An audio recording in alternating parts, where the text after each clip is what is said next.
You know what? I've been thinking about it for a while. And I think it finally makes sense. There is an actual chance to turn Roman Reigns heel. Now I know it goes completely against what WWE does when they got their top babyface in mind. But him, just like John Cena, started out on the main roster as a heel. So it's not at all completely impossible for the guy to turn heel. And we all know that Roman Reigns is in desperate need of a heel turn for no less than the simple matter of the fact that he needs a character change. He's the only one from the Shield that hasn't undergone a character change. He hasn't undergone a ring attire change. He hasn't changed at all. And we all know the reasons why people despise Roman Reigns. You know, the whole Cena 2.0 thing. But there's a way in which we can get him to that place in which he can be the top babyface to carry the company. And of course, people need to buy into him first. Now, you don't want to continue to go against the grain because he'll be resented forever. People didn't let up on John Cena. They won't let up on the Roman and the Reigns. You got to turn him heel. And the window of opportunities aren't going to come in which you can get legitimately heel heat for Roman Reigns. But I think right here, right now, in the beginning of 2017, the opportunity is absolutely perfect for Roman Reigns to turn heel. This one is so simple. It's simple. It's easy. I want you guys to just put this through your mind. Just picture this.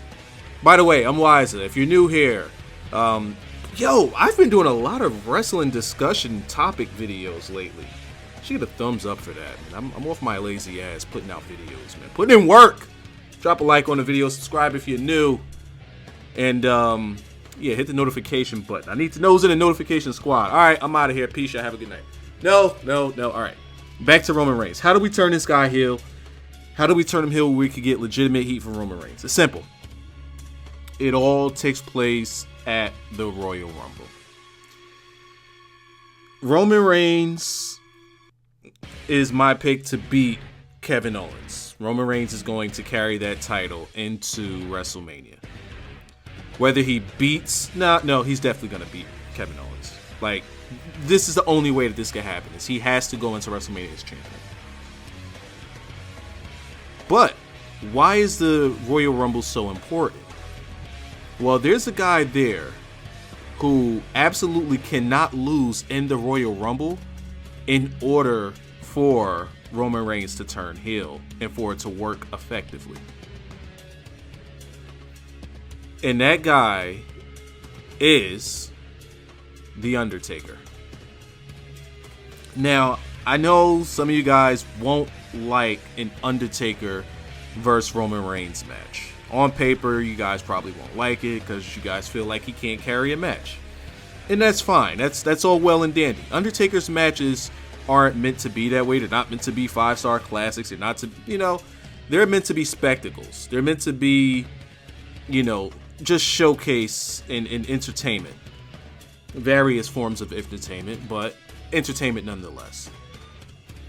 So, if you have Undertaker against Roman Reigns, now before I even get into what could make this work, let's talk about what you have on your hands.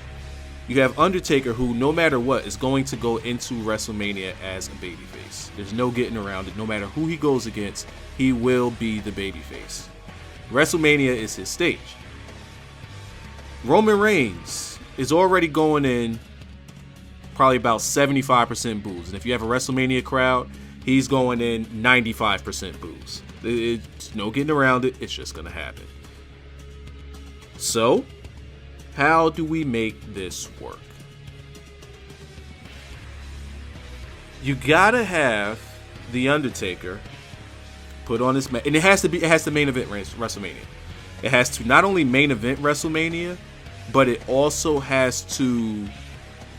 It has to be like what do they call it? It has to be all right. It's on the main event, but it has to make the poster. Like, it has to be the attraction match. It has to be the draw. It has to be the thing that they put the most investment in.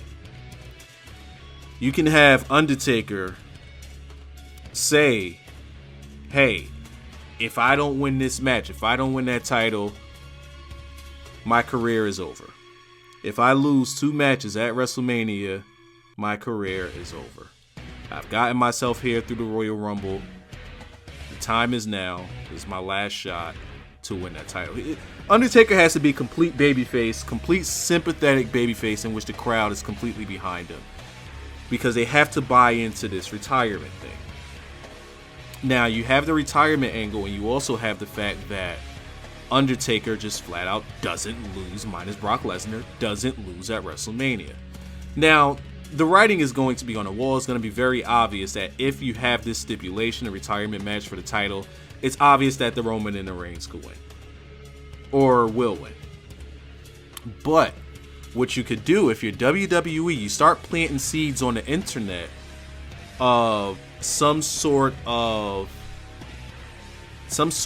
like tournament for a title, in the case that the Undertaker can't effectively, like, you have Stephanie come out and she gets in the Undertaker's face and she tells the Undertaker, "Okay, Taker, since you don't back down from anybody, you're not here enough to carry a title.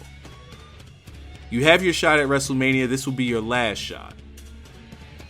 And if you do win that title, you have to defend that title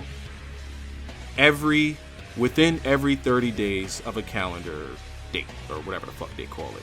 But you have to defend it within 30 days of each month.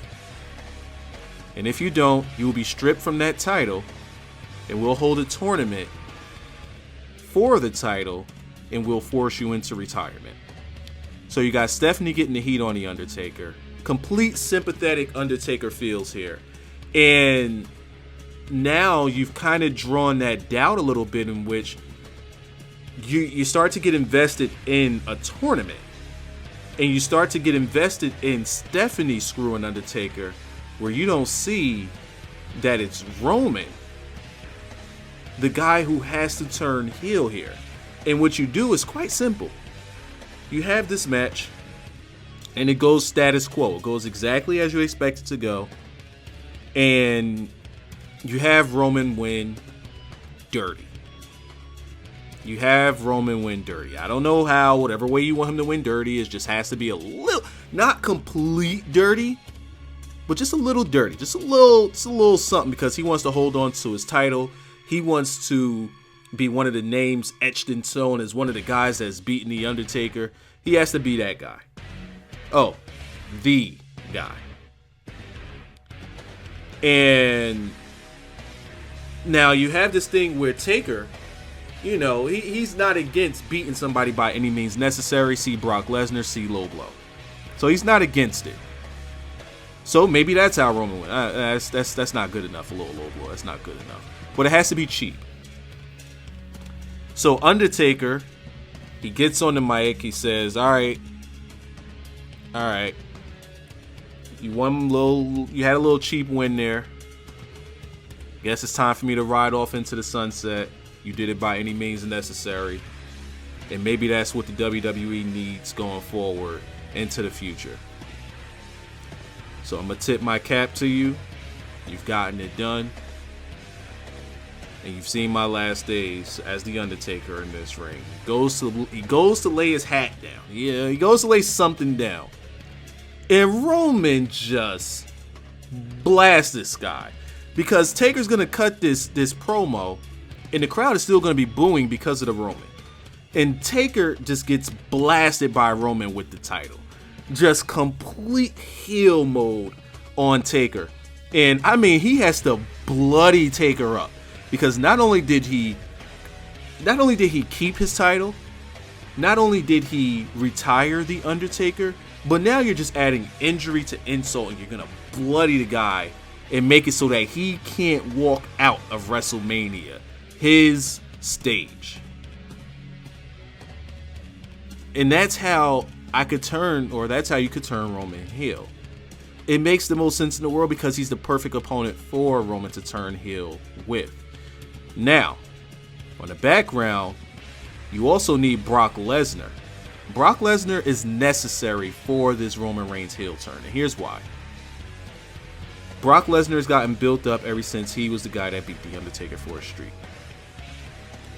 Brock Lesnar has been nothing less than a monster. Even though he took his L to Goldberg, he needs to beat the piss out of Goldberg and bloody him up. Like, we're just going to have blood just all over the fucking ring at Mania, by the way. But he needs to bloody up Brock. He needs to bloody up Goldberg. He needs to just destroy Goldberg to prove, like, you can't beat me. You're done here. And Goldberg rides off into the sunset as well. So now you have Brock, who you've built up, and you have Roman, who's uber heel now. Now it's okay for you to cheer Brock when going against Roman. But this time, Roman needs to go over. Roman needs to beat a babyface Brock. And he needs to beat a babyface Brock convincingly to cement himself as a heel and as a top heel. He has to be badass. This guy has to be a beast. He needs to be built the way Braun Strowman is being built. He needs to be that guy. And there's tons of matches that a heel Roman Reigns can have. Let's look at some of the names of matches that this guy can have. You have he could destroy Big Cass. Braun Strowman would need to turn face.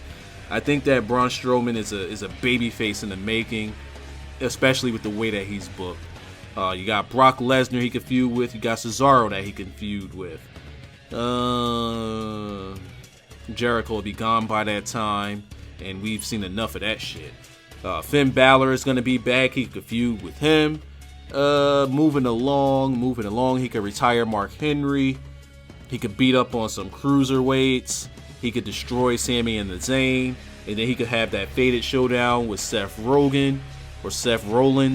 Let's see, who else is there on this roster? Well, that's about it. Then he could destroy everybody in New Day. There's tons of people that Roman Reigns could work with if he turns heel, especially monster heel.